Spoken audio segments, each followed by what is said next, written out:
এখন হাতের মুঠোয় লাল বাবা রাইস। এখন থেকে লাল বাবা রাইস অনলাইনে ঘরে বসে অর্ডার করুন। লাল বাবা রাইস, লাল বাবা অনলাইন, অর্ডার করুন আজই।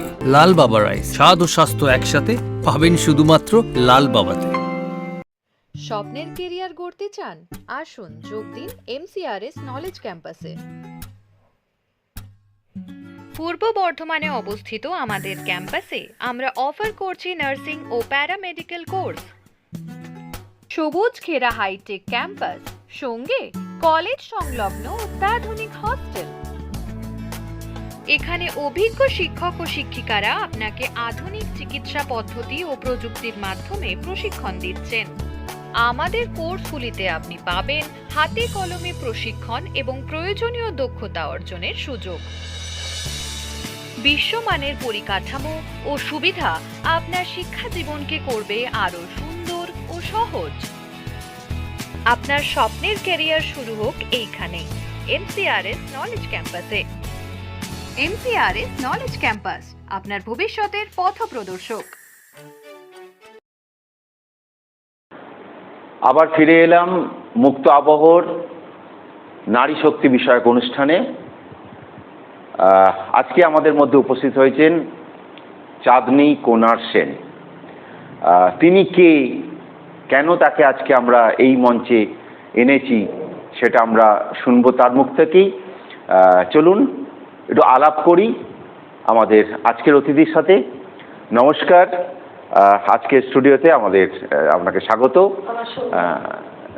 আপনার এই যে একটা জার্নি শুনেছি আমরা, একটা অদ্ভুত জিনিস নিয়ে আপনি কাজ করেন, যেটা মানুষের একটা অত্যন্ত ভালোবাসার জিনিস, ভালো লাগার জিনিস, কেক।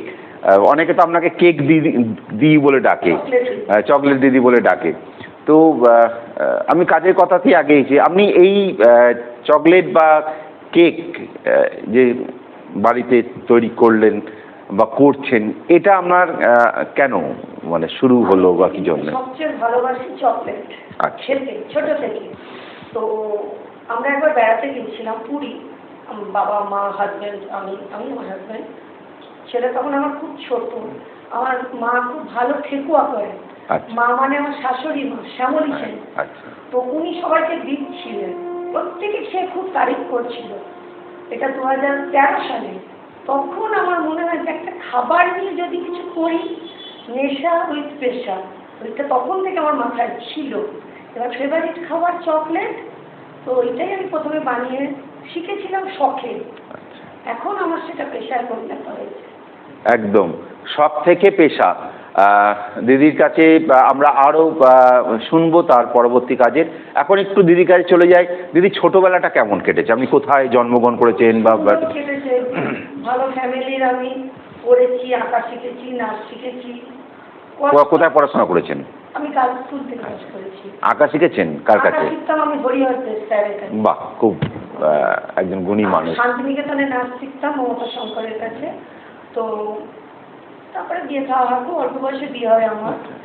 আর শ্বশুর বাড়ি খুব কোঅপারেট, মানে কিছু করাতে ওদের কোনো অবজেকশন নেই। বিয়ে কোথায়, বর্ধমানেই হলো? আচ্ছা, বিয়ে আমার বর্ধমানে হয়েছে। তো 2007 সালে আমার বাচ্চা হয়, একটা ছেলে। ছেলে এখন কি করছে? ছেলে এখন 11-এ পড়ে। আচ্ছা।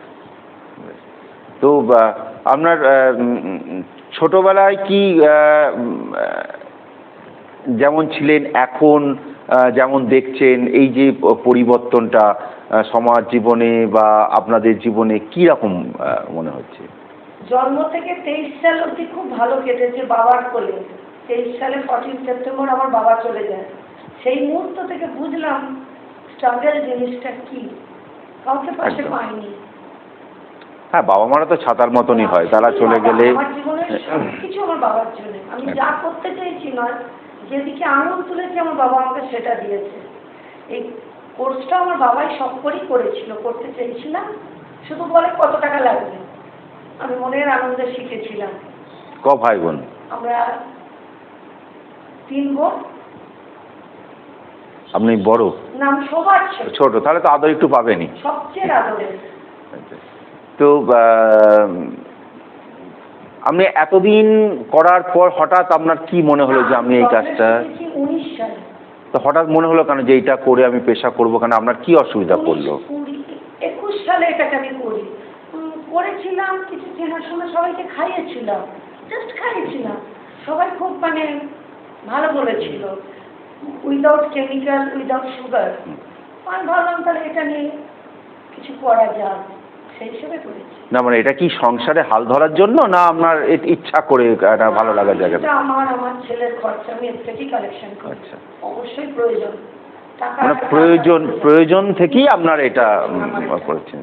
কেন এই হঠাৎ এই প্রয়োজনটা কেন অনুভব করলেন? নিজের পায়ে দাঁড়িয়ে নিজে কিছু করব। কেন এটা হঠাৎ মনে হলো? বাড়িতে তো থাকে বা স্বামী থাকে, থাকে কি হয়, বাবার দেওয়া, শ্বশুরের দেওয়া, বরের দেওয়া, এটা আমার একদম কোনোদিনের ইচ্ছা নয়। নিজে কিছু করব, ধরুন আমি কাউকে একটা গিফট দেবো, নিজের টাকায় দেবো, মানে বাবার টাকা ফুতুনি করতে চাই না। আমি চেয়েছিলাম কিছু, তবে হ্যাঁ এর আগেও আমার একটা বিজনেস ছিল, তখন আমি এইচএস পরীক্ষা দিই, অনেক ছোট। আচ্ছা, বিজনেস ছিল। ও বাহ, তার মানে ছোট থেকেই একটা ব্যবসায়িক মানসিকতা জন্মেছে। বাবা বা বাড়ি কেউ কি ব্যবসাদার ছিলেন? হ্যাঁ, কিন্তু আমার বাবার খুব আপত্তি ছিল। আমার বাপের বাড়ি কনজারভেটিভ, শ্বশুর বাড়ি অনেক লেভেল।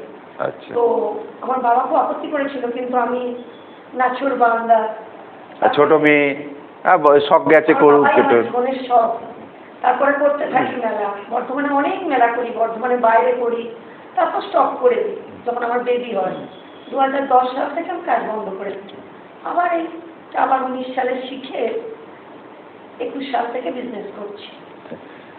এই যে এতদিন যে আপনি ব্যবসা করছেন, অনেক তো আনন্দময় মুহূর্ত গেছে, অনেক দুঃখ হয়তো কোথাও পেয়েছেন, তো এইটা ভালো। আমার কিছু কাস্টমার আছে, যেমন একটা আঙ্কেল আন্টি আসেন দুর্গাপুর থেকে। আচ্ছা, দুর্গাপুরে কি চকলেট পাওয়া যায় না, কিন্তু ওরা গাড়ি নিয়ে আমার কাছেই আসে।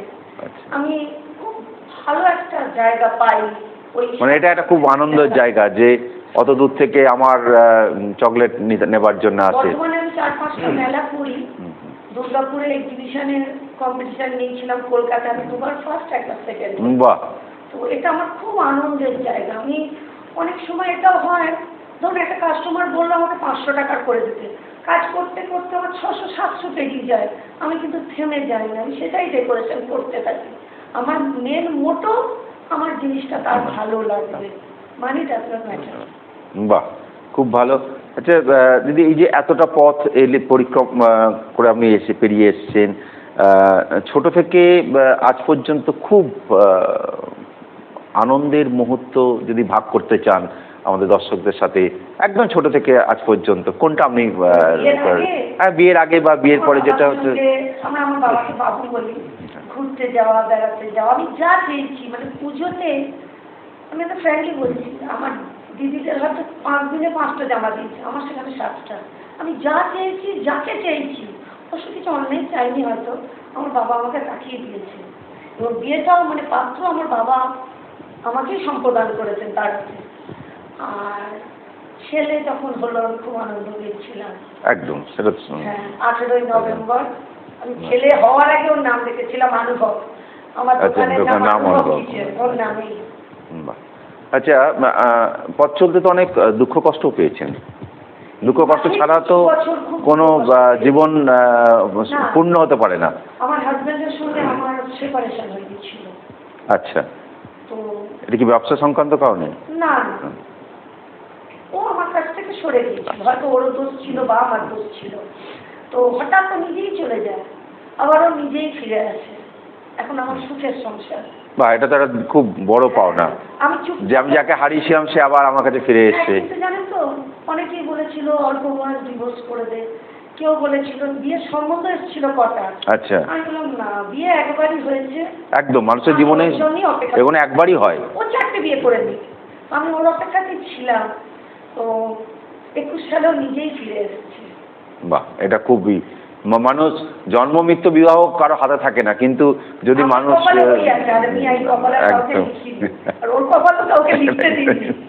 একদমই। তো আচ্ছা, এই যে আপনি যে কাজগুলো করছেন, এইগুলো যে কাঁচা মাল, এগুলো আপনি কোথা থেকে সংগ্রহ করেন বা কিভাবে এগুলো করেন? বম্বে কথার মার্কেট থেকে আমার একটা রিলেটিভ আছে কিছু জিনিস এনে দেয়, আচ্ছা। বাকি কলকাতা থেকে। আচ্ছা, আপনি যান আনতে না চলে না, আসেন? প্রথম হয়তো একদিন দুদিন গেছি, এখন তো সব চয়েস করে অনলাইনে চলে আসছে। তবে বানাই বাড়িতে আমি একা, আমি কোনো হেল্পার রাখতে পারি না। আচ্ছা, একাই বানান? না, মানে আমার সাপোর্ট 2 জন করে, 3 জন করে, 4 জন করে, বেড়ে যাচ্ছে। আমার ভাই আমাকে প্যাকেজিং এ সাপোর্ট করে, আমার ছেলে ডিজাইনে করে, আর র্যাপগুলো করে দেয় আমার শাশুড়ি মা। টাকা পয়সা কিছু লাগলে আমার হাজবেন্ডও দেয়, মেন্টাল সাপোর্ট করে, বাহ। করো আমি আছি, বাধা দেয় না। তো এই এতদিন যে এই ব্যবসা করছেন, এই ব্যবসা টাকা জমিয়ে আপনি কাকে প্রথম উপহার দিয়েছেন? সবাইকে গিফট কিনে দিই মেলার শেষে। তাই? হ্যাঁ, মানে বাহ। মেলাতে সবাইকে গিফট কিনে দিই, এটাই আমার আনন্দ। বা ছেলের জন্য আপনি এই টাকা জমিয়ে সব ভালোর জন্য কি করেছে? আমার মাকে দেবো, শাশুড়ি মাকে দেবো, বরকে দেবো, ভাইকে দেবো, সবাইকে? বাহ, এটা দারুণ একটা ব্যাপার। মানে একদম এটা সেটাই তাই, মানে আমি করলাম মানে সবটাই আমার, এটা তো হতে পারে না। এটার জন্যই তো নারী, এটার জন্যই তো মা, তাই না? একদম। মা সাহায্য করে, আমার ছেলে ছোট থেকে সাহায্য করে। ও কিন্তু অনেকটা কষ্ট করেছে জানেন, যখন ওর বাবা ছিল না, 9-10 বছর বয়স থেকে ও কিন্তু কষ্ট করেছে। আমি ওকে রেখে শিখতে গেছি, আমার শেখাটা খুব কষ্টকর ছিল।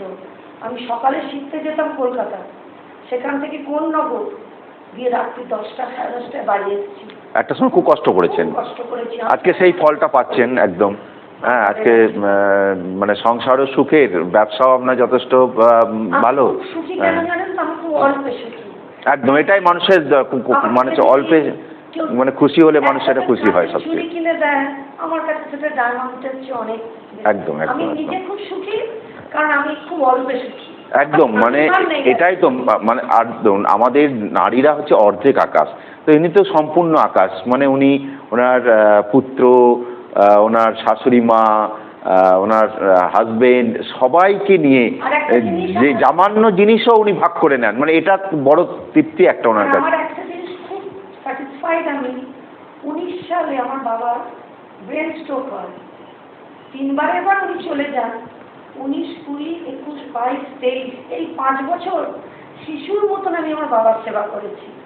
একদম, লাস্টে রাখতে পারিনি, কিন্তু আমার দিক থেকে চেষ্টার কোনো প্রশ্ন ছিল। এটা তো ছেলেমেয়েরা তো বাবা মাকে করবে, এটাই তো আমাদের পাওনা, কিন্তু এটা তো হয় না এখন। উনি চলে যাওয়াতে, ওনাকে নিয়ে যাওয়া থেকে, মুখাগ্নি থেকে ওনার 15 দিনের কাজও আমি করেছি, এবং সেটা খুব মন থেকে করেছি। কিছু যদি পৃথিবীতে থেকে থাকে আমার বাবার আশীর্বাদ। একদম, একদম, বাবা মার আশীর্বাদ ছাড়া তো আমরা কোথাও যেতে পারি না।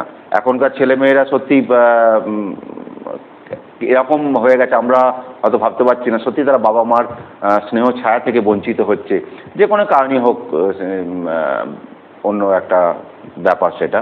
কিন্তু আমরা যে আজকে এই একটা সুন্দর মুহূর্ত কাটাচ্ছি মুক্ত আবহাওয়ার এই মঞ্চে, মানুষের যারা নারী, যারা আমাদের মা, বোন, দাদা, দিদি, যারা তাদের সংসারকে ধরে রাখার জন্য তাদের যেভাবে তারা সংগ্রাম করছে, সেই সংগ্রামের কাহিনী আমরা বিভিন্ন সময় আমরা তুলে ধরছি।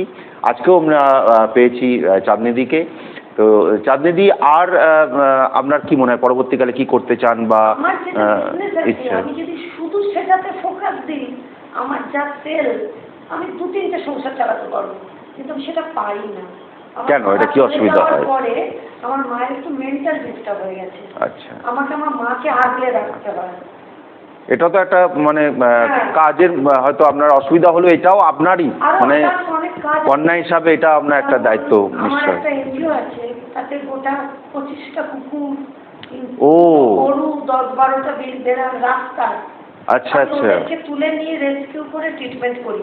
তো শুধু এই যদি কেক চকলেটে ফোকাস করতাম, তাহলে আমরা অনেক এগিয়ে যেতে পারতাম। কিন্তু শুধু ওটা দেখলে হবে না, আমার সবাইকে দেখতে হবে, বাপের বাড়ি, শ্বশুর বাড়ি, অ্যানিমেল, সেই জন্য একটু। ও, তার মানে দেখুন, মানে কথা বলতে বলতে কত একটা সুন্দর জিনিস আমরা পেলাম দিদির কাছে, যেটা হচ্ছে যে পথের যে কুকুর, গরু আছে, তাদেরকে শুধু সাহায্য করা, মানে এটা বড় মন না হলে এটা হয় না। আর আমাদের নারীরা তো এটাই, তাদের মনটাই বড়। তারা শুধু অর্ধেক আকাশ নয়, তারা এখন কখনো কখনো সম্পূর্ণ আকাশ হয়ে ধরা দেয় আমাদের কাছে। তো তাদের কোথায় রাখেন বা কিভাবে আপনি এগুলো করেন? আর যেগুলোকে বাড়িতে আনা যায়, কুকুর বেড়াল, আমি ট্রিটমেন্ট করে বাড়িতে এনে তাদেরকে আবার রাস্তায় ছেড়ে দিই। কিন্তু একটা গরু টরুগুলো তো আমি একটা অসুবিধা, হ্যাঁ হ্যাঁ, যায় তো, তখন কিন্তু কারো সাহায্য পাই না। অনেক এনজিও আছে, তারা অনেক ডোনেশন পায়, কিন্তু তো সাহায্য করে না। তখন ওই যতটুকু নিজে পারি। একদম, এটা তো কেউ যদি না এসে যত একলা চলো রে, প্রচুর ছবি তোলে যে যখন আপনি কাজটা করছেন, যখন আমি দেখি ট্রিটমেন্ট লাগবে, আচ্ছা 2000 টাকার ওষুধ ইঞ্জেকশন, তখন পিছন ফিরার কাউকে দেখতে পাই না। একদম একদম না, যে সমস্ত কাজ করছেন, সেটা পশুদের চিকিৎসা হোক, পশুদের ভালোবাসা হোক, তাদের সাহায্য করা, নিজের সংসারে সাহায্য করা, সব মিলিয়ে আপনার এই কর্মময় জীবন আরও দীর্ঘদিন আপনি করুন। আপনি খুব ভালো থাকুন, খুব আনন্দে থাকুন, সুস্থ থাকুন। আমাদের স্টুডিওতে আসার জন্য নমস্কার। ধন্যবাদ।